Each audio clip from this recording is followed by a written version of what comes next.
Olá, turma, espero que vocês estejam bem.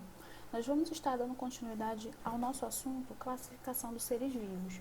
Então, nós vimos que a classificação dos seres vivos se dá a partir dos 5 reinos. E hoje a gente vai estar vendo esse primeiro reino, começando aí do mais simples para o mais complexo. Então, nosso primeiro reino é o reino Monera, o mais simples de todos os 5 reinos nos quais são classificados os seres vivos.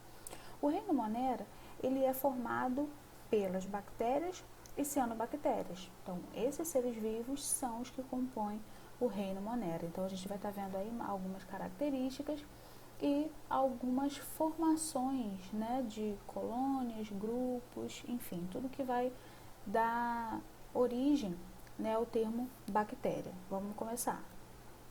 Bem, vamos começar aí com um conceito. Né? Então, é um reino formado por bactérias, cianobactérias, arqueobactérias também é um termo, mas não é muito usado. Né? Então, ele fica sendo conhecido basicamente por bactérias e cianobactérias. Todos os seres vivos, como nós já sabemos, são formados por células, sendo que a célula que vai formar as bactérias e as cianobactérias são células diferenciadas, são células procarióticas, células que têm um núcleo espalhado no citoplasma. Esses seres vivos também são unicelulares. O que isso quer dizer? Eles são formados apenas por uma única célula. Uma característica bem interessante também é que todas as bactérias e cianobactérias são microscópicas, então não é possível nós vermos a olho nu, né? A gente sabe que elas estão ali, mas a gente não consegue perceber, só apenas com o auxílio do microscópio. E é interessante também a gente saber que as bactérias podem ser encontradas em todos os lugares conhecidos. Então, água, solo, no ar, elas podem se adaptar muito bem a qualquer tipo de meio ambiente. Então, outra característica muito importante aí para a gente saber, ok? Características principais, agora fazendo aí a listinha de tudo que eu falei para a gente entender. São os celulares, procariontes, autótrofas ou heterótrofas. Só para a gente relembrar o que quer dizer esse termo. Autótrofo é todo ser vivo capaz de produzir o seu próprio alimento através da fotossíntese. E os heterótrofos não são capazes de fazer a fotossíntese, ele tem que buscar o alimento de outra forma. No caso das bactérias, elas vão buscar o alimento através da decomposição. Então, elas são também decompositoras de matéria orgânica. E a reprodução? A reprodução é feita por bipartição, é um tipo de reprodução assexuada, mas a gente vai estar vendo isso no slide lá da frente. Tá? Estrutura aí da célula das bactérias, como é que ela vai se estabelecer? Como eu falei para vocês, olha aqui a célula dela, tá? É um ser vivo unicelular, tá vendo toda essa parte azul aqui no meio?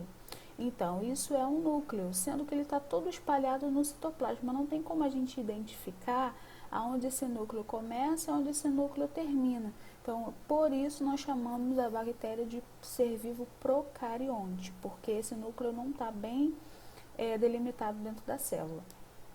E observando aí o desenho, temos as outras partes, né? Ela tem um citoplasma, vai ter ribossomos, que são estruturas que estão fazendo a proteína, vai ter um nucleóide, como eu falei, não é chamado de núcleo, né, porque a gente não consegue determinar. Então, ela vai ter o DNA ali, seu fator genético, vai ter os plasmídeos, moléculas também relacionadas ao DNA, tem uma membrana plasmática e tem uma parede celular, todas aqui nomeadas, ó. Parede celular, passando aqui, a cápsula de proteína, né, em volta, o citoplasma, aonde está esse nucleóide todo misturado, ok? Então, essa aí é a anatomia da bactéria. Esse desenho é para vocês terem uma noção de como são as formas das bactérias. Então, eu posso ter bactérias de diversos tipos, diversas formas. Então, as mais conhecidas estão aqui no slide para vocês darem uma olhada. Então, tem bactérias do tipo Coccus, do tipo Spiryllus, do tipo Staphylococcus, Vibriões, Streptococcus. A maior parte dessas bactérias que vocês estão vendo aí no slide são causadoras de doenças, né? Então, por exemplo, quem nunca ouviu falar do vibrião da cólera? É o que causa a doença conhecida como cólera. Streptococcus é também causador de uma doença de infecção intestinal. Espirilo estafilococos.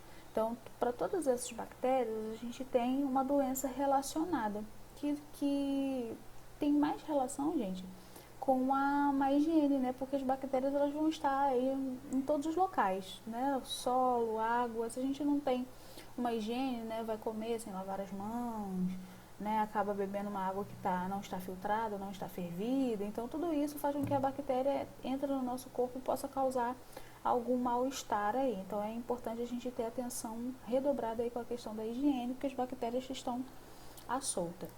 Ok? Reprodução. Lembra que eu falei lá na parte do início sobre bipartição, que é um tipo de reprodução assexuada? Então, vamos ver aqui como é que ela se estabelece. Então, na reprodução assexuada, acompanha aqui comigo no desenho. Uma bactéria é capaz de se dividir, duplicar o seu núcleo e a partir dele gerar duas novas bactérias idênticas.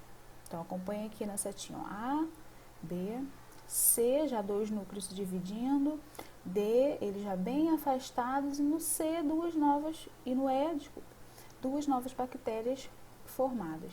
Então, a reprodução assexuada por bipartição, ela traz essa possibilidade, né? Uma bactéria é capaz de duplicar o seu núcleo, seu material genético, formando duas novas bactérias idênticas à que foi originada anteriormente. Então, é uma reprodução muito rápida, muito fácil, e é por isso que elas conseguem se duplicar em tão pouco tempo e causar doenças, na maioria das vezes, bem sérias.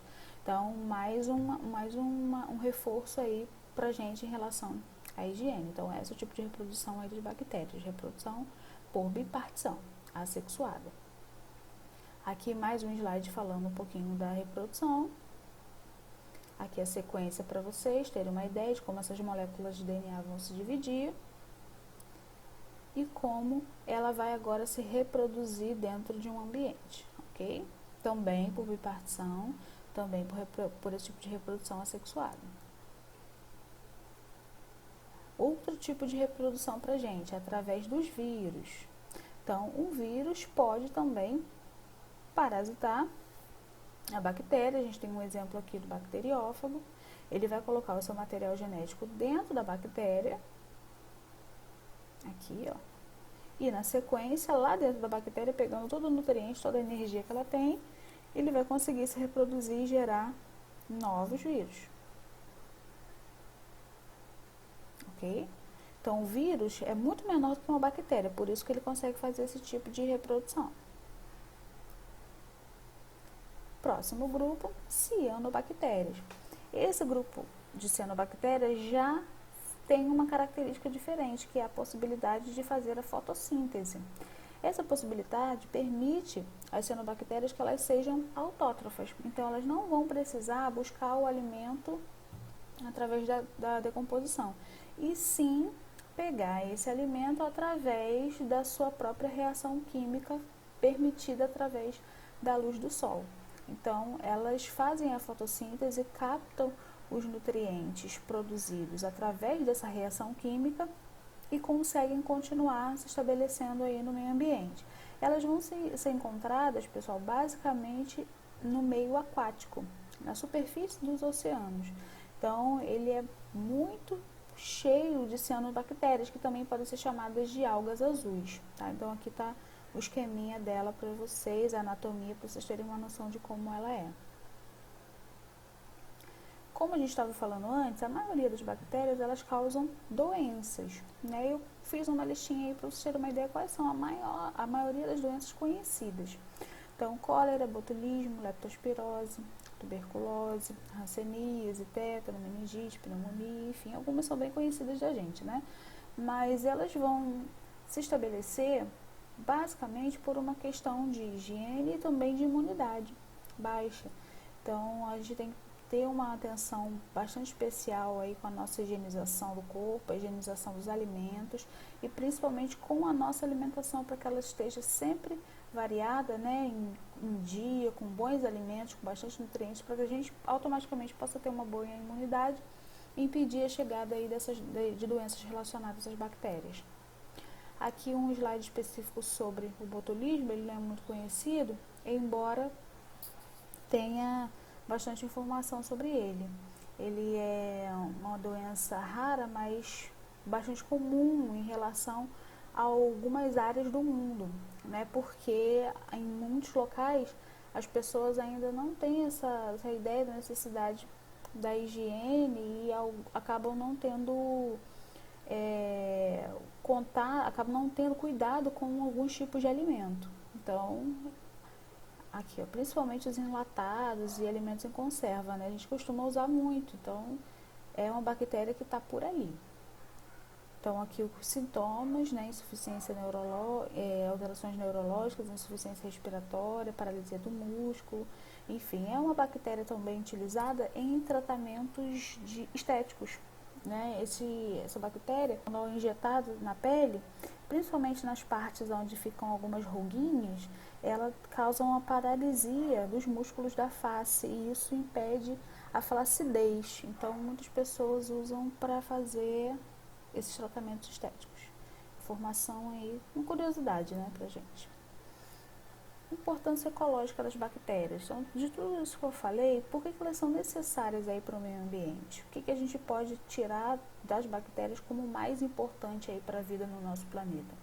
Bem, elas são importantíssimas para a questão da decomposição da matéria orgânica. Como eu falei com vocês, elas são decompositoras, né, buscando retirar do planeta todo aquele material que não serve mais. Então, de certa forma, reciclar a matéria orgânica. E em relação às cianobactérias, elas são as maiores produtoras de oxigênio do planeta.